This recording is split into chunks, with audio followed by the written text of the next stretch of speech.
You guys, we are so excited to be sitting here with Pulitzer Prize winning, hyper decorated playwright Martyna Majok. Thank you so much for being Thanks here. for having me. I love coming down to Brooklyn. Yeah. It's gorgeous. And okay, so we are both Jersey girls. Yeah, baby. 201. That's 201, my baby. 201 to 201. You grew up in Newark, right? Yeah. So can you please tell me, how does somebody go from Newark to Broadway?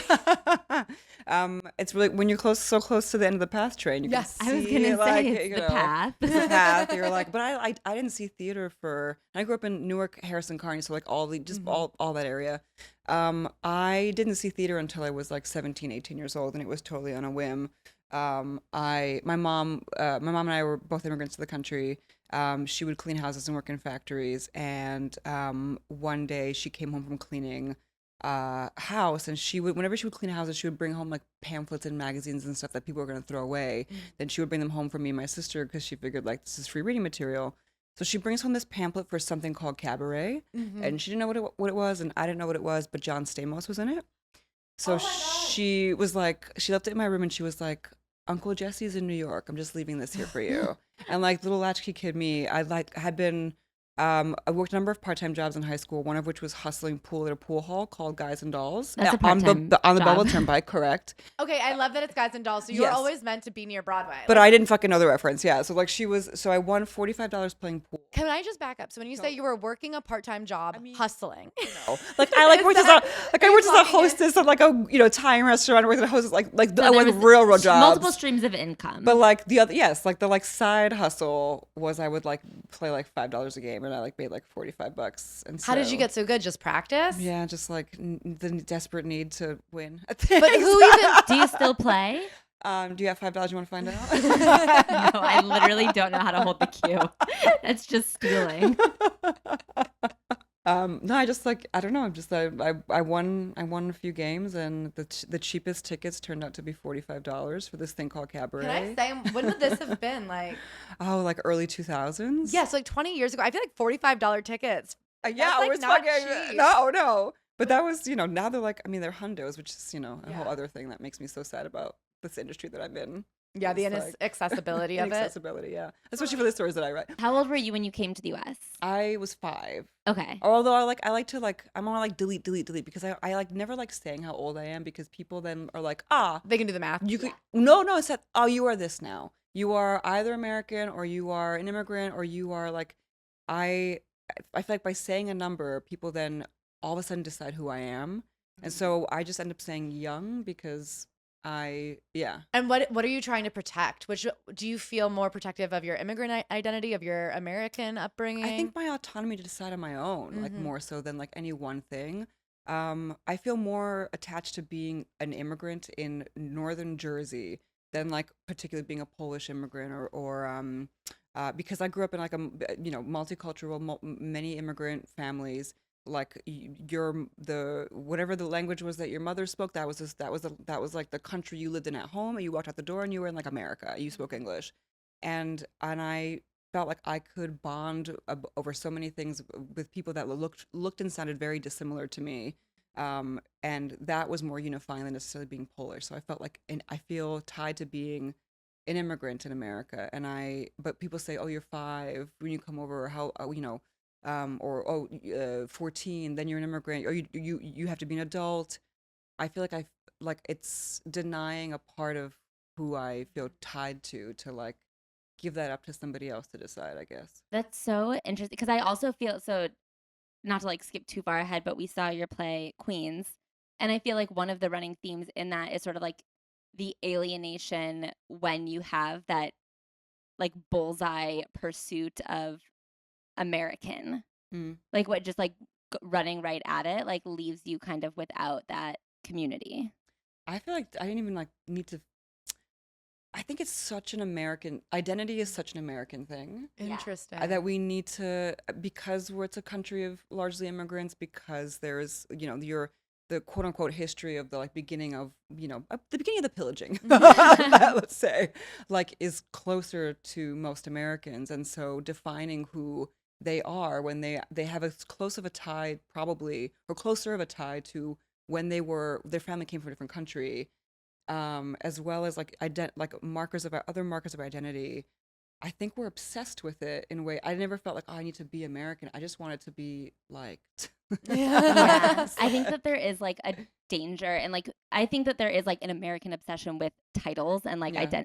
like you said, classifying your identity, and it like leaves you. I mean, we see that a lot right now on like the internet. Yeah. People are obsessed with classifying themselves as one thing, and it seems like it should like it's very alienating to be like, well, I don't relate to any of these other hyper specific things.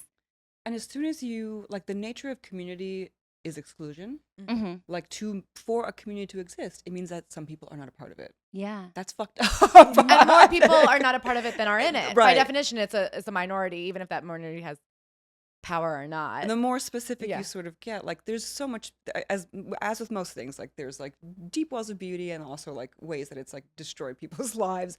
But I think I mean, potentially the way that we got in trouble politically most recently is this idea of who belongs and like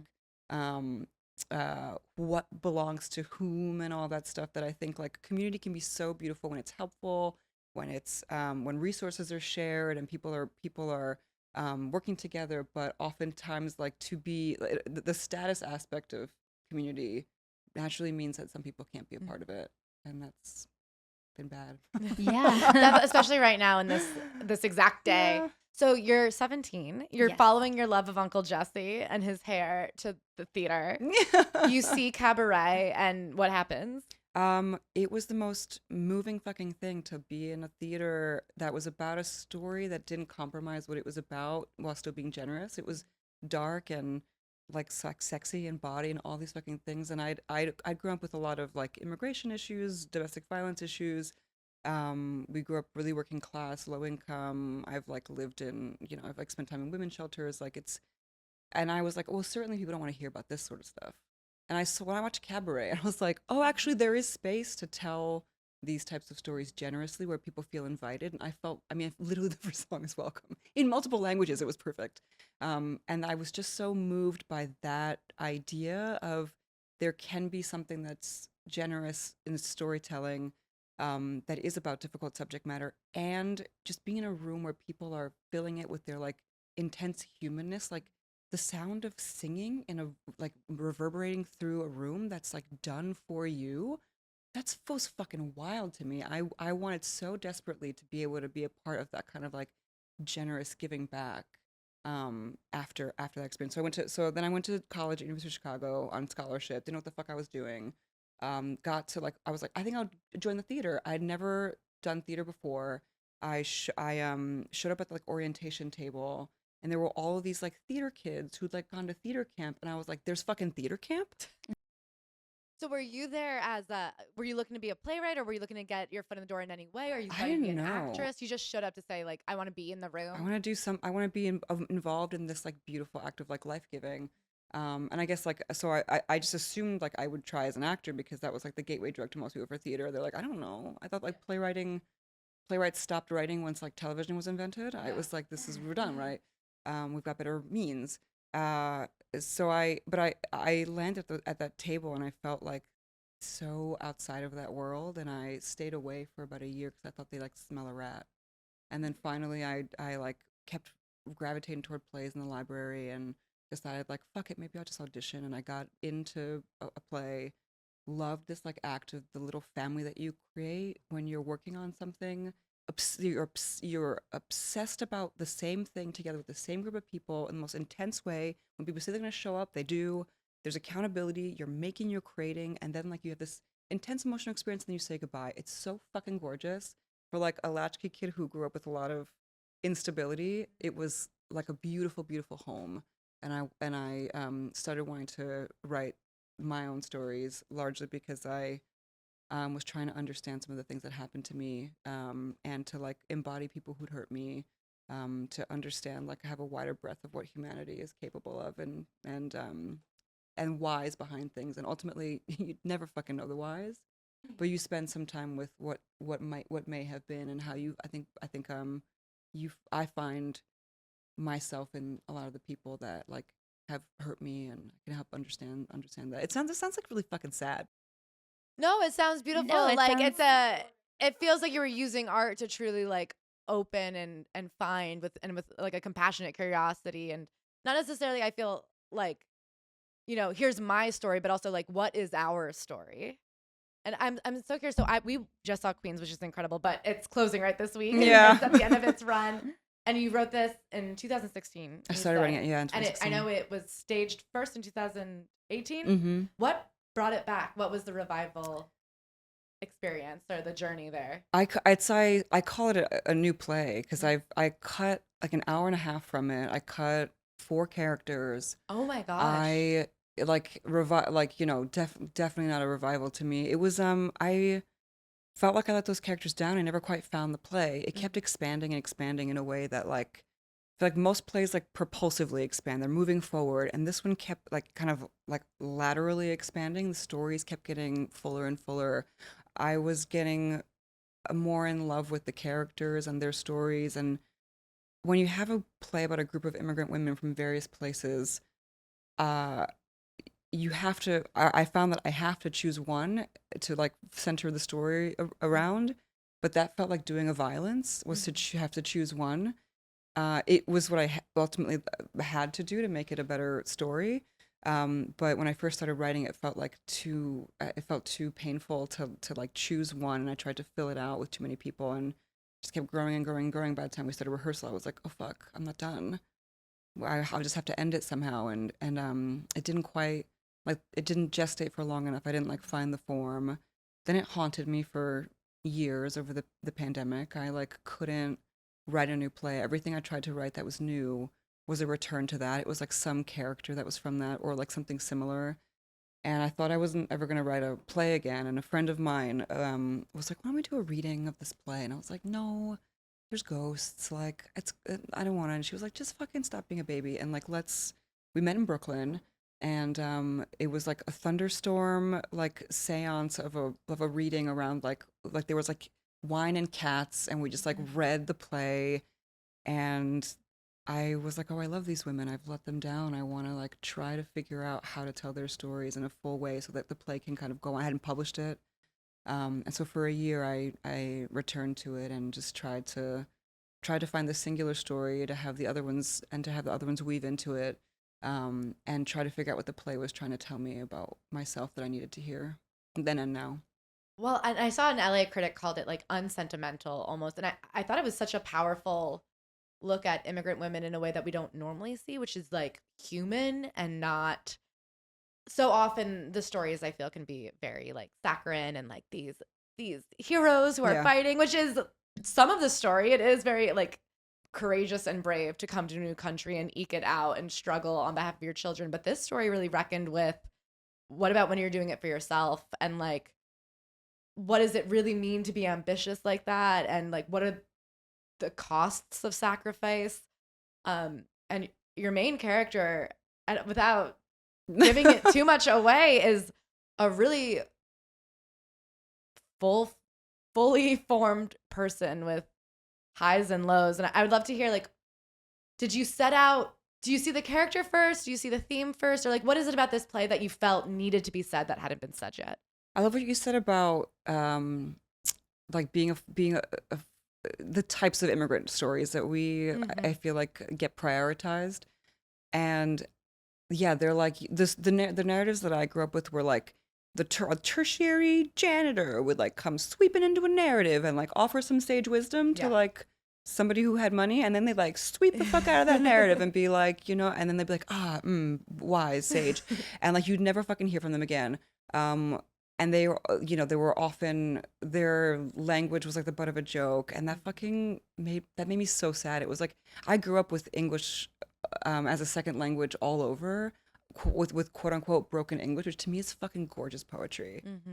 It's beautiful music. Like I didn't see it as a joke, but like the dominant culture did. So like there's always, I think, an underlying thing of trying to combat that kind of like the like historically how immigrants have been perpetuated, and like most of the things like Perfect Strangers. I mean, like I love that show, but I was like, man, there a lot of the humor like relied on, we're gonna make fun of like how Balky speaks English, and also when like having a character be too much of a villain or too much of a noble person or too much a saint is just as distancing. Mm-hmm. and so you feel like you don't find yourself in them when they're too good or too bad. And I think we're more alike than we are dissimilar. I hope that the people in that audience were seeing mostly themselves and probably what were not their circumstances if they've got any disposable income to be able to go to the theater, and see that like most of these plays, though they're people with immigrants or people with disabilities or women, which apparently is a fucking minority. How can 50% of the people be a minority, and yet they did it? And yet. Yeah, but they're underrepresented voices. That we're more connected than we think we are, and hopefully that will not just make us feel closer to all the people that surround us, but maybe granularly like change policy about from in afar. Yeah, I found it really incredible the way you were able to make almost every single character like the hero and the villain, depending on which story you were looking at. Like, not the villain, obviously, but like everyone had positive and negative traits depending on what conversation they were a part of, which is like a deeply human aspect of like living, of like relating to one another. But it's so rare to see it, especially in a play that has to take place like in one space over a short amount of time. What was the story that you pulled from the original piece to sort of create this reworking of it? I think partly winning the Pulitzer was what inspired the kind of rewrite. Partly the like not enoughness of something that's grand, feeling like devoting one's finite life to a pursuit of something material, and then realizing that you still go through the world with this like gaping hole of need, and that it doesn't fucking fix it. I think partly made me like zero in on the story of Renya.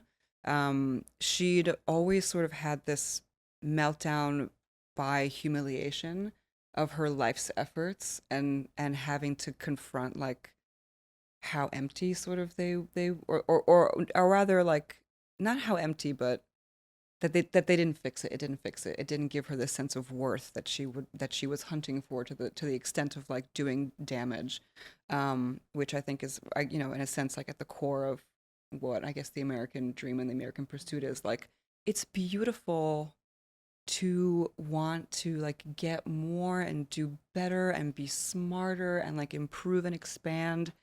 If the American dream is like you have the possibility for more and greater and smarter and all these things, fuller, that's beautiful. On the other side, the way that we've gone about it has been like destruction, devastation, and damage to like other people and ourselves.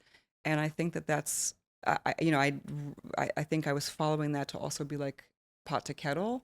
Like, I'm not there being like, wagging a finger, being like, this is, you see everyone, this is, the American dream is dead and this is what we're doing wrong. Like, I was looking at it to myself as well. There was something like wonderfully disappointing about winning a Pulitzer.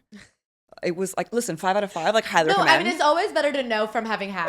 And also, like, obviously, if you can get one, you should. No, 100%. It's like much better to be disappointed on the other side of the accomplishment, because then you're one step closer to knowing that it's not the accomplishments that'll fulfill you. But you really can't know that until you've won. 100%. Yeah. And like, I need a second one, because obviously the first one's a fluke. Like it doesn't fix it. But it was like, I thought this would be everyone always the says thing. that, actually. Only one. Everyone always goes, oh, they have a Pulitzer?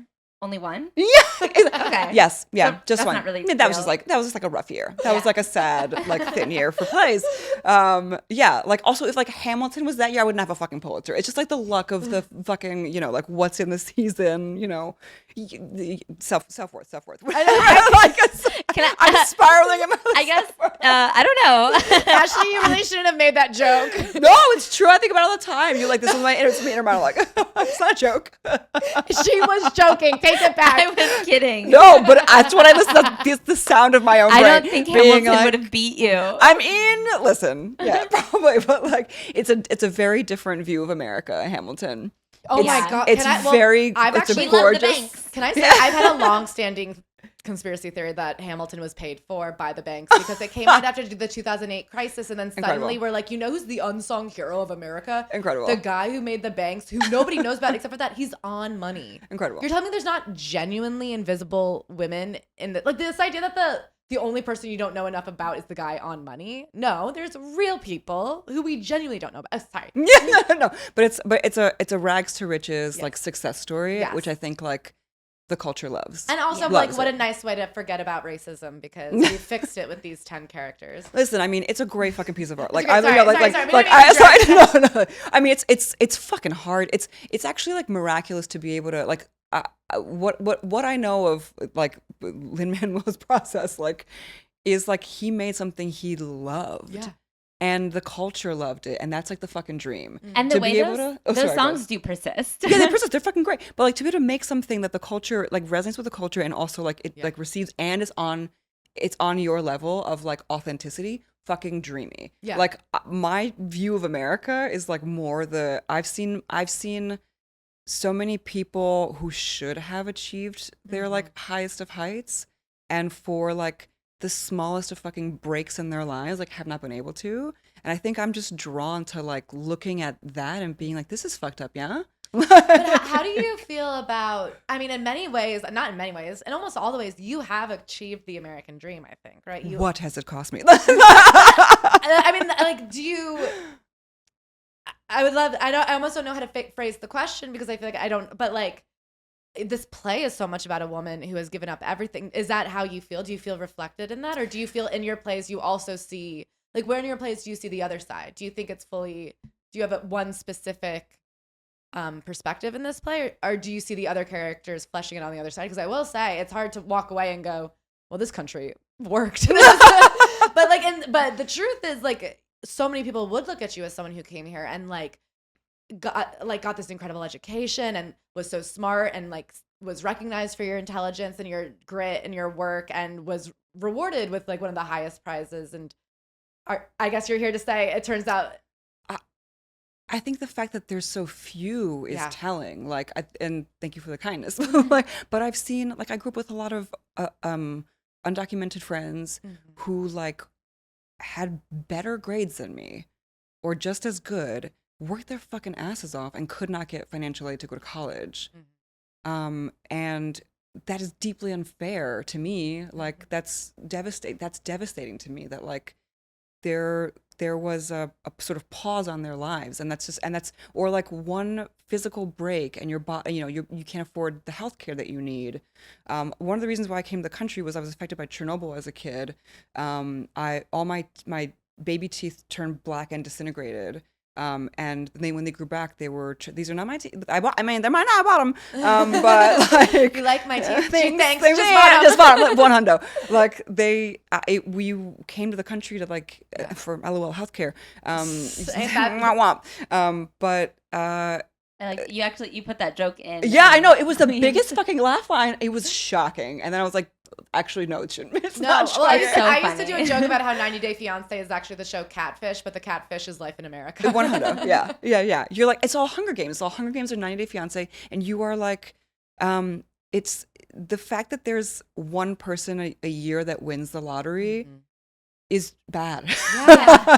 Because then we can't say like, well, look, that one person won the lottery. We don't look at how many people didn't, who have been trying, and this, lottery is luck to some degree, but like people who I see are working and have been working, like nobody can point to my mother's broken immigrant body from cleaning houses and working factories and say she didn't work hard enough to achieve the country, the culture didn't value what she did, to like give her the level of like financial safety that we hope like is what is promised through America. So like people can from the outside say like I was lucky and I got scholarships. I was lucky and I loved school. I was lucky that I like somebody liked my play enough to program it, and then like it's like that the culture started to shift towards stories like the ones that I was interested in writing during a time that I was writing them, and all that feels like luck on top of like hard work, that where I'm surrounded by people who are working just as hard, and it fucking breaks my heart that it's not something that, because it like you know, by the fucking grace of God, such this too shall pass. Like favors can shift, and it's really really fucking hard to get to a place of safety, and then on top of that, you have to be lucky. Like it's like a reckoning with like a winner's bias that like we see the winners, but like yeah, who you see are the people who get to be seen. Totally. That's the Hamilton thing. It's Yeah. like you see the rag to riches, you see, you know, the only reason you know about him is because he succeeded. How many people around him did not that you will never fucking hear about? Well, I would like to actually back up and talk about, so I know you went to U Chicago, you got interested in theater, you ended up going to Yale and Juilliard. Was it like a combo program or was it one or the other? Okay, you went to both. Where I was like, where does their health insurance? Where can I get free health insurance? And then got scholarships. And then can you tell us about between there and then your first play was Tony nominated? My Broadway debut play was your Broadway debut play. So my second play was my second play. Oh my gosh. Okay, Wow. so can you walk? Your second play came to Broadway. And then Yeah. was And then it nominated. was Tony. So can you That talk was to one us that about pulled through. between school and a Tony nomination? Can you? Oh, actually, yeah. This is fucking. This will show you. This is what what I've forgotten to mention. When you talked about like the success, when I graduated from grad school, I moved to New York and I was practically homeless. I lived in 13 different sublets my first year in New York. Oh my The God. second one had bed bugs. New York properly fucking hazed me, being like, Okay, you want low-key, 1 out of 13 bed bugs is actually a good ratio. right, totally, right? It's not bad. Sometime I was like in 4 different places during a month. Like I moved to the city without enough for a security deposit. And I thought that I would just like be able to make enough to set myself up here. And I couldn't, while also like trying to, the amount of money I could make with my body as through survival work, while also trying to write, just wasn't, and save money to pay for a security deposit that I would never fucking see for the rest of time. I couldn't do it until I won an award, which is fucking luck. And that award gave me an apartment to live in for free in New York for a year. It no longer exists. It was called the Pony Fellowship, the Playwrights of New York Fellowship. And I mean, the like fucking fat tears that shot out of my face, because I was like, I was gonna quit. I was like, who the fuck do I think I am as like a working class kid with no financial safety net to move to New York and think I can do this? You have to do work for free as a writer or an artist, as you know, and hope that someone pays you down the line. Like that's naturally limiting for the type of people and therefore the type of stories that people are sharing because of that. And also when we were talking about the cost earlier, like when I won that award, they were like, what do you plan to do with this? There was also a financial prize on top of that. So it was like a free apartment, health insurance, and like That's such a good tens of thousands award of dollars. It was prize. fucking life changing. And they were like, what are you planning to do?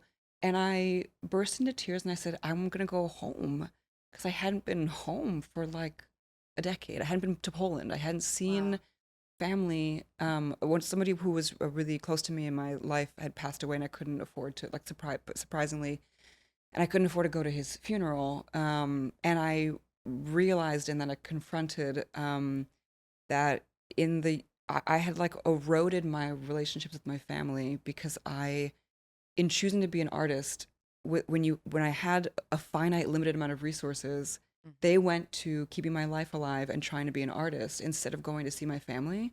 And there was just like I could see on two hands, I was like, the choice that I didn't realize I was making. So there's a line in the play that Renya says, if you don't even realize when it happens, when you accidentally become American, that comes from the core of that feeling of like, fuck, I didn't realize I'd accidentally become American by choosing to be an artist and like foregoing my family to do that. And that became part of the cost of like what I guess quote unquote success is, which, you know, sidebar, let's talk about what the fuck success even is. And what does it mean to be known then? Is like, if that's success, like, is that success? Like some people might say success is like, well, I can pay my rent and do whatever, you know, Work I you're just proud of. do, You know, I yeah. think sometimes you look and you go, yeah, they're much more successful or famous or wealthier than me, but like, is that what I wanted to write? Like, Yeah, would it have been totally, To totally. have written those words and staged them, is that the thing? Would it have been worth it? If I did all of this just to make money, then couldn't I have done something else? Yeah, I'd rather hold on to my fucking autonomy. Like, Yeah. there's nothing I want to buy that fucking badly, and I come from nothing. Yeah. To be able to like to hand over like somebody rewriting me and changing what I'm trying to say, because that's the whole point of doing this. Like writing fucking sucks. Writing is agony. It's like it sucks to sit for so fucking long. It sucks to like mind your demons in private, and then like try to make them fashion them generously for fucking strangers.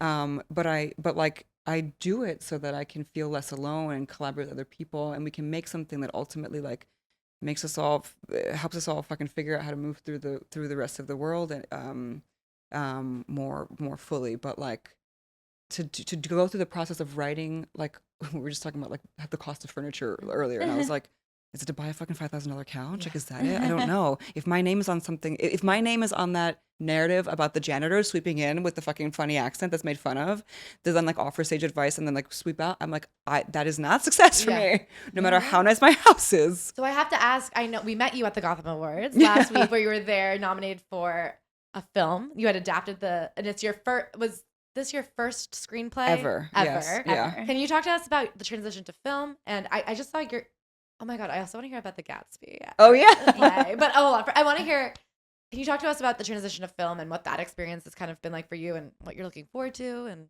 yeah, what's the best part about film is access. Like, you know, if theater is so prohibitive because of how expensive it is, because of how like geographically specific it is, like you have to leave your fucking house and maybe that's an issue for you. Like, you have to get a babysitter, all these things to travel.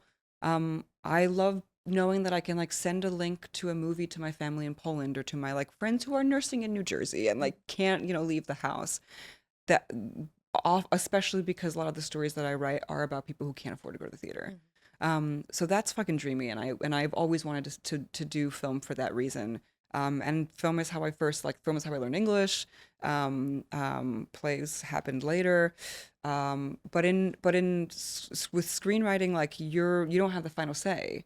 I was lucky to be like invited into like some of the editing process and to be like to work as closely with the director and for a first time film experience, like it sounds like I had a pretty good one compared to some of the stories that I've heard. But it was a book I've loved since it came out.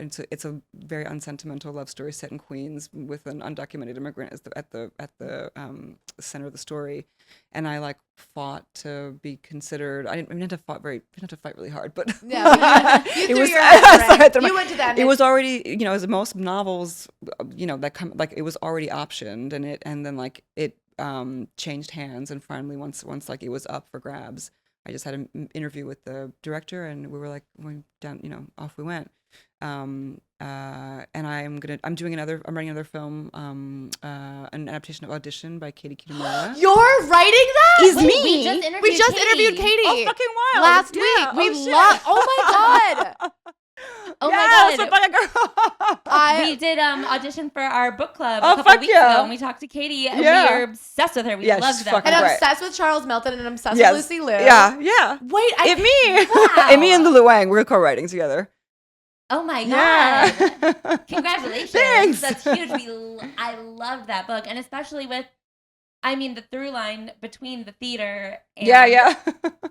like the way theater plays a role in that story, and you writing it makes so much sense. It was- Okay. Oh my God. Okay. Well, fuck, when that comes up, we'll have to do a giant interview with you and Yeah, Katie, let's go. Because I literally said to her, I go, how are they going to turn this into a film? Because it's so subtle and psycho. Do you know what I mean? Like almost And nothing sexy. is. And so, like almost nothing's happening. I'm like, how are they gonna make a game of hide and seek the most perverted, fucked up thing I've ever read in my life? Like I was like, this is sickening. Oh my God. I Just felt do it. like I could see it. And Just like do it. reading that scene, I was like, I can see how this is going to play out, and it's going to be like, it's going to make this movie become almost a thriller. That's so what we're hoping to excited make for it. Yeah, sort of like a psycho sexual thriller. Yes.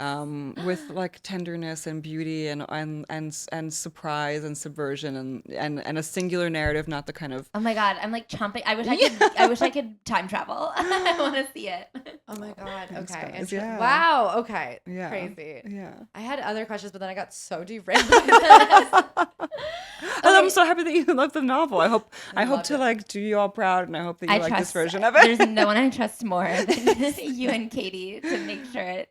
So what do you do? Like, what is your advice Or do you think that it's just kind of worked out with the people you collaborate with? Because in theater, the writer is kind of the king. Like, your words are kind of unmovable almost. Whereas in film, I feel that it's really hard not to get rewritten, especially Yeah. with the current state of the film industry, where executives are like addicted to giving bad notes. Well, it's not even about being like my experience wasn't even being rewritten. It was just like this is what this is you find the movie in the first in writing the screenplay, then you find it again when you're shooting, and then you find it again in constant editing. So what ended up it was sort of like it was fascinating to me to like of course this must seem so obvious, but I had to confront it like in real time that I can keep rewriting for days. Like they're words. You only have the footage that you've shot to be able to, in the way that you've shot it, to be able to tell the story that you want to tell. So you naturally have these like limitations, which is great. Oftentimes like creativity thrives on limitations and having to be economical. But so if we wanted to pivot or like realize like the film I think was like 3.5 hours, and we're like, we can't have that. So then we had to make some. I mean, I wasn't I wasn't editing as much as like Bing and the editors and everybody else was in there. But I like I would see cuts, and I would be in conversation with Bing and then be trying to sometimes I'd have to do like voiceover and rewrite some things to try to suit a new tack to tell the story most potently. It was sort of fucking, it was wild. And yeah, it's, I don't even know what words to go, but it was a learning experience. Can I ask though, what advice do you have for playwrights? I feel like it can be such an opaque business.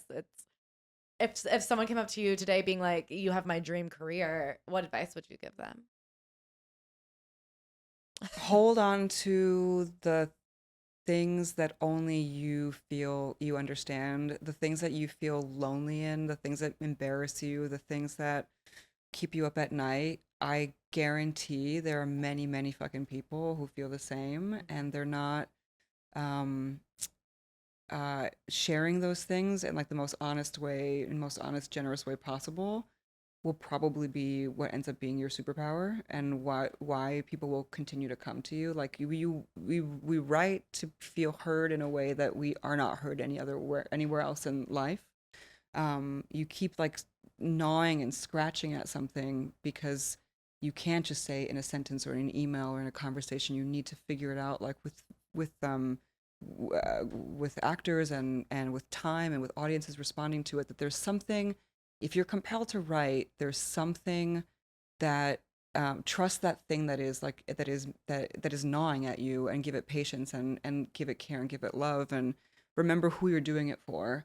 Are you writing to remedy a dishonesty that you've seen in narratives, about who you are? Are you writing for your mother? Are you writing to apologize? Are you writing for your sister? Are you writing so that like someone understands something about you that has made you feel incorrect your whole life, and like hold on to that fucking thing and let it guide you? And like there is no roadmap to this career. I graduated and I didn't know what the fuck I was doing. And now I consider it like a moral duty to, like, if there's like a young playwright, I'm like, let's sit the fuck down and let's talk about my particular journey. Maybe that'll be useful for you. Here's some resources. There's so few of us, like, and you're often the only one of you in a room. So there's very few people you can ask when things are, you even know what to ask, or if that it's okay to ask. Know that there's no roadmap, that it's deeply difficult and also very much worth it to feel seen and to feel alive, and to make the people that you love and are troubled by and are fascinated by, like, resurrected on a stage to be shared with, hopefully, for the rest of time. Wow. Mm-hmm. And what goals do you have for yourself within like your creative journey? Because it feels like you've achieved so much. I need a like, second Pulitzer. No, And then after that, just to be safe, maybe 3 Pulitzers. Sure. Yeah. Like, you mean it's like a Genius Grant or like a Nobel Prize? I mean, no, this is like, I'm so sorry, I cut off your question. No, go ahead. I want the process of making Queens this last time was the most meaningful artistic experience of my life, because it was surrounded by loving people who were devoted and generous to like telling this particular story. I felt so like held and taken care of, and I want to feel like I'm taking care of my collaborators in that same way. I want to continue and to craft like generous and dynamic and like complicated narratives about the people that like I love and that I feel myself to be, which also happen to be people that aren't often on stage, so that we all feel more connected to each other, and I feel more connected to the world. I would love more people to fucking see them, hence film. And it's nice to be working on Gatsby because it's something. Most of my plays are like, I describe them, people are like, oh no. Well, I'll just let the sad. audience know, Gatsby, you're doing a version of the book that's also like a musical, right? And you have some really exciting collaborators. Yeah, Florence Welch is the best. She's the fucking best, the best. I mean, I know. I expect. Can I She's say, fucking dreamy. I would have guessed. She's dreamy. She's dreamy, and she's exactly as you meant. Like she wears flowing skirts and bangles every Like a day with her long flowing hair. It's magnificent. I mean, I can't even imagine. I'm like so excited to see what you guys bring that text, because you have such a, as you said, I mean, I feel similar to Hamilton. It's a very specific vision of America that I think aligns with yours, but to bring these like two female voices and perspectives and an immigrant perspective, and Florence where is she from? She's from England, but she has American background. Like her, I think I don't know. I'm not sure if she's very. Her grandfather was American. Oh my god, I'm so excited to see what you guys see in it. It's deeply personal for both of us. We found ourselves a lot in the characters of Daisy and Myrtle, and I find myself a lot in Gatsby. Like this, guy who's, he changes his name, and he comes from the middle of nowhere. He never feels enough. He like has to keep building and building and building until it fucking destroys him. I'm like, it me? It me / it could be me anytime. Like, I love him. I fucking like. I feel so like emotionally bound to these beautiful fucking characters that are all a mess, and I see myself in them, and I fucking love them. Gatsby is so beautiful to me. I think of him as an immigrant. I think of him as like an outsider. I love the book. I revere it and think it's our like national myth. Like it's like what the fucking Greeks had. Like it is our myth that like reveals ourselves to us. It's the most like clear-eyed yet like compassionate portrait of the American soul that I've ever experienced. When I reread it, it was at the height of the pandemic had just started, and when I realized that it was set 4 years after the end of a world war and a pandemic that collectively killed a third of the world, then I was like, oh, I understand the parties. Oh, I get the debauchery, and people just like hunting for something to give their lives to and some kind of meaning. Whereas I think I might have judged it before. I was like, these fucking rich people, this isn't for me. But actually, like, the majority of these people are like really fucking hungry and restless, and striving for something to like make all the death and destruction that they witnessed worth it. And there's great parties. Like, let's fucking go. Well, I'm so interested. What about the character Nick? I'm interested that you really almost more to Gatsby than the writer Nick, because you're a writer kind of. But Nick, I love him. He's a gay veteran. There's at the end of chapter 2, like he has this like paragraph long exchange with a man named Chester, like in bed, that like most, I guess, like English classes are like, just gonna skip over that. He comes back from the First World War, moves back to the Midwest, finds himself, considers it the ragged edge of the universe after what he's seen, comes to New York to sort of also, I think, to like find something to make him want to live again. And then he meets this man who has such a gorgeous belief in possibility, in hope, in America, in what you can become and how vast a life can be. And he falls in love with him, beyond like romantic, he's sacred fucking love with somebody who makes him feel alive again and believe. And then the world kills that man. And he has to tell us the story. So like Nick is fucking funny. All the characters are so smart and so funny, so complicated. And I love that there's this like questing man who's seen a lot of sadness and then saw beauty and is trying to like reconcile how those things can exist in the same world that he's in. And this is going to be a play, a musical. A musical. And when can people We're thinking next year in London. So we had a Oh, we I'm had gonna a go to Okay. London. Yeah, I know. Let's go. We had a production of it in Boston last year. We're gonna become like your like deadheads. Come We're on. gonna Follow you. We're at Come your hang out. audition film. We're Yes. at your London. I'd be so honored. Well, oh wait, before we let you go, I do want to ask. We love to ask people their media recs. Oh, If you yes. have books, my gosh. movies, plays, Oh my music God, that you guys, I just saw Hamnet. It fucking wrecked me. It tore me apart. I'm so excited to see it. We I ha- can't believe I haven't seen it Heaving yet. sobs. Okay. It's fucking beautiful. And that little boy who plays Hamnet, lost my ovaries were like bursting. And he's an incredible actor. It's just so beautiful and tender. And has a scene that I felt it, both like my partner and I were like, we felt it in our toes. Like it was just like a beautiful way to look at how to literally resurrect ghosts in art making and how to move your life forward. Fucking stunning. Wow. I love it, Martyna. Thank you. So Thank this you. is. I feel like I was like near tears this whole conversation. Yeah, I am. I feel like everything you said, I said, oh, wow. Chop me out. I just want people to hear what you're saying. Get me out of this conversation. I want people to hear you talk. Do you have anything? I know people have like what 3 days left to see Queens. It's actually already closed. It Okay, closed, we saw- but I've got a musical coming, or play with music, depending. We'll see how it lands. Musical / play with music, adaptation of Girl Interrupted, with Amy Mann doing music. Amy Mann was actually my mom's best friend in high school. No fucking way. Yeah, Catherine Parker. Oh shit! We Wow. always go to see her Christmas show, or we've gone Fucking with Ted wild. Leo. Well, it'll be at the public this spring. Oh my God, I'll go with Yeah. my mom. It'll be Yeah. one big reunion. Thank you so much. Yeah. Thank you. Thank you.